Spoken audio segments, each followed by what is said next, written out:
सूत जी महाराज नैमी सारण्य में बैठे हुए हैं और नैमी सारण्य में ऋषि भी बैठे हुए हैं। उन ऋषियों ने प्रश्न किया है कि हे महात्मन, आप धन्य हैं, आपके ऊपर भगवान की कृपा है, आपके अंदर ज्ञान है। आप बताएं कि जीवन में कल्याण कैसे होगा, प्राणी मात्र का कल्याण कैसे हो। दूसरा प्रश्न उन्होंने किया कि शास्त्र बहुत है लेकिन मनुष्य के पास कम समय है। सभी शास्त्रों को, पुराणों को मनुष्य अध्ययन नहीं कर सकता और न सुन सकता है, तो उनका सार क्या है। तीसरा प्रश्न किया है कि परमात्मा जन्म क्यों लेता है, वो तो अजन्मा है, उसको जन्म लेने की आवश्यकता ही क्या होती है। चौथा प्रश्न उन ऋषियों ने किया है, महात्मन जीवन का परम लक्ष्य क्या है। और छठवां प्रश्न किया कि धर्म किसकी शरण में जाता है। किम श्रेया शास्त्र सारा का स्ववतार प्रयोजनम किम कर्मा केशवातारश्च धर्मः कं शरणं गतः।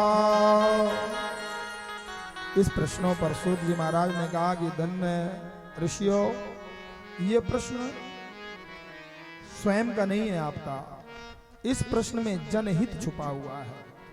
कुछ लोग होते हैं ना कि अपने लिए प्रश्न नहीं करते हैं, दूसरों के लिए करते हैं कि इनका कल्याण कैसे हो। उन्होंने कहा कि ऋषियों, ये दूसरों के लिए आपने प्रश्न किया है, संसार में प्राणी मात्र का, संसार का कल्याण होगा, संसार में भगवान की भक्ति ही, संसार की में भक्ति ही भगवान का कल्याण का साधन है। पहले प्रश्न का उन्होंने उत्तर दिया और दूसरे का उन्होंने कहा कि श्री कृष्ण ही शास्त्र के मूल सार तत्व हैं।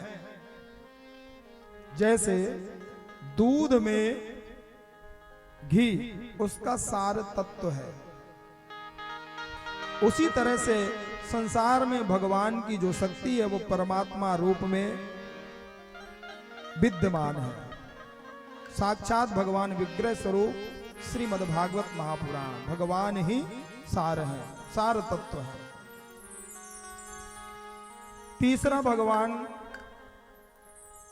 के उस स्वरूप को बताया है ऋषियों ने कि हे ऋषियों, तीसरे प्रश्न का उत्तर है भगवान अवतार क्यों लेते हैं, सतो गुण की रक्षा करने के लिए। धर्म संस्थापनार्थाय संभवामि युगे युगे, धर्म की स्थापना करने के लिए, संत ब्राह्मण गौ की रक्षा करने के लिए समय समय पर भगवान अवतार ग्रहण करते हैं। अपितु भगवान को अवतार लेने की आवश्यकता नहीं है, लेकिन भक्तों के कल्याण के लिए भगवान को अवतार लेना पड़ता है। चौथे प्रश्न का उत्तर उन्होंने दिया कि सृष्टि आदि का विस्तार ही कर्म है, कि सृष्टि का विस्तार कैसे हो ये भगवान ही करते हैं। भगवान के अनेक अवतार हुए हैं, लेकिन भगवान के मुख्य 24 अवतार हुए हैं। आगे कथा आएगी, भगवान के 24 अवतार प्रमुख रूप से हुए हैं। कलयुग में धर्म जो है भागवत जी की शरण ग्रहण करेगा। धर्म जो है भागवत जी में ही शरण ग्रहण किया हुआ है। इन 6 प्रश्नों का उत्तर उन्होंने दिया है।